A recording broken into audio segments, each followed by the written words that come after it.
أعد الحديث. أي نعم، انتبهوا، حديث عظيم هذا. نعم. قال رسول الله صلى الله عليه وسلم: إن الله زوى لي الأرض. الله على كل شيء قدير، يعني صغرها، صغر الأرض أمام الرسول صلى الله عليه وسلم حتى صارت في مشهد الرسول يشاهدها كلها. نعم. فرأيت مشارقها ومغاربها. نعم. فرأيت مشارقها ومغاربها هذه معجزة، هذه واحدة، آية واحدة. نعم. وإن أمتي سيبلغ ملكها ما زوي لي منها. هذا الثانية، المعجزة الثانية، أخبر أن أمته ستملك ما زوي له من المشارق والمغارب قد حصل. نعم. وأعطيت الكنزين الأحمر والأبيض. الأحمر اللي هو كنوز الروم وفارس والروم، الأبيض والأحمر يعني الذهب والفضة. نعم. قال ابن ماجه: يعني الذهب والفضة. نعم. وإني سألت ربي لأمتي ألا يهلكها بسنة بعامة، يعني بجدب عام. نعم. وألا يسلط عليهم عدوا من سوى أنفسهم. هذه الثانية، هذه المسألة الثانية. والثالثة: فيستبيح بيضتهم. نعم. وإن ربي قال: يا محمد إذا قضيت قضاء فإنه لا يرد، وإني أعطيتك لأمتك ألا أهلكهم بسنة بعامة. هذه المسألة الأولى، استجاب الله. نعم. وألا أسلط عليهم عدوا من سوى أنفسهم. هذه الثانية، استجابها الله. نعم. فيستبيح بيضتهم ولو اجتمع عليهم من بأقطارها. من بأقطارها، ما يستطيعون يزيلون الإسلام مهما بلغوا. الإسلام سيبقى الإسلام إلى أن تقوم الساعة. لا تزال طائفة من أمتي على الحق ظاهرين لا يضرهم من خذلهم ولا من خالفهم حتى يأتي أمر الله تبارك وتعالى. الإسلام ما يزول نهائيا من الأرض، سيبقى. استجاب الله لرسوله هذا. نعم. أو قال: من بين أقطارها حتى يكون بعضهم يهلك. حتى هذه الأخيرة ذي، إنما بعضهم يتسلط على بعض، تحصل الفتنة بينهم، هذه الله منعها ولم يستجب. نعم. ويسبي بعضهم بعضا. نعم. فإذا حصل بعضهم يقتل بعضا ويسبي بعضهم بعضا المسلمين بينهم، فهذا سيحصل وسيقع. نعم. قال رحمه الله: زاد أبو داود: وإنما أخاف على أمتي الأئمة المضلين. نعم، هذا ما خافه الرسول صلى الله عليه وسلم، الأئمة المضلين من علماء الضلال، دعاة الشر، دعاة الضلال ودعاة الفتنة، وما أكثرهم تسمون بالدعوة إلى الدين وهم يدعون ضد الدين، يلبسون على الناس. هذول خطر والعياذ بالله، خطر على المسلمين. هذه واحدة يخاف الرسول منهم. نعم.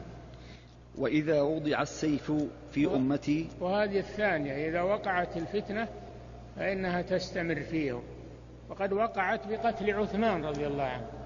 أما قتلوا عثمان انفتح باب الفتنة على المسلمين، ولا يزالون إلى أن تقوم الساعة والفتن بينهم، نسأل الله العافية. نعم. وإذا وضع السيف في أمتي لم يرفع عنها إلى يوم القيامة. هذا المشكلة خطيرة هذه. نعم. ولا تقوم الساعة حتى يلحق قبائل من أمتي بالمشركين. هذه بعد مسألة عظيمة، والردة. يرتد كثير من المسلمين في آخر الزمان، يلحقون بعبدة الأوثان، وهذه حاصلة.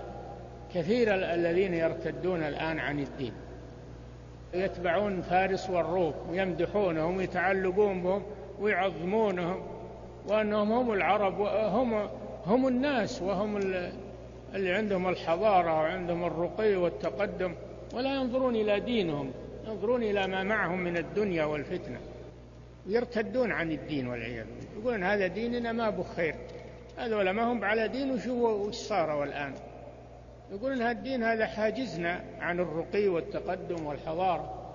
ما تسمعون هذا واقع الآن، يزهدون بالدين، يقولون إنه هو اللي عوق المسلمين. الدين ما عوق المسلمين، الدين يحث على طلب الرزق، يحث على الصناعة، وأعدوا لهم ما استطعتم من قوة، يحث. لكن المسلمين تكاسل، الذنب ذنب المسلمين ما هو بذنب الدين. لا، هم قلبوا على الدين الآن، يقولون الدين هو اللي أخره. نعم. وحتى تعبد قبائل من أمة الأوثان. تعود عبادة الأوثان في هذه الأمة. يقولون لا، ما يمكن، المسلمين ما يرتدون عن الدين، ما يمكن. وعبادة الأصنام هذه ما هي بشرك، هذا توسل إلى الله، يسمونه توسل إلى الله. يعبدون الأموات يستغيثون بهم، يقولون لأنهم يقربون إلى الله زلفى ويشفعون لنا عند الله، يسمونه بهذا، يسمون الشرك بهذا الاسم. هذه فتنة عظيمة. نعم. وأنه سيكون في أمتي كذابون 30. هذه أيضا مصيبة، أنه يظهر ناس يدعون النبوة، ولا نبوة بعد محمد صلى الله عليه وسلم، لا نبي بعدي، وخاتم النبيين. الله جل وعلا قال: ولكن رسول الله وخاتم النبيين. أنا خاتم النبيين، لا نبي بعدي. فاللي يصدق من يدعي النبوة كافر، اللي يصدق من يدعي النبوة بعد الرسول يكون كافرا والعياذ بالله، لأن النبوة ختمت. نعم. كلهم يزعم أنه نبي، وأنا خاتم النبيين لا نبي بعدي. لا تصدقوهم، لا تصدقوا الذين يدعون النبوة. نعم.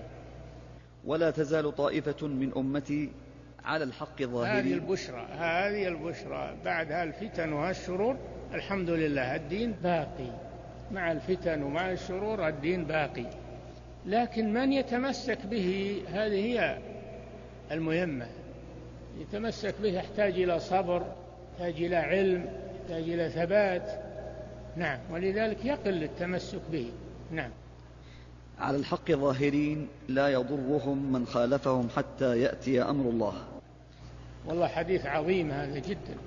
نعم.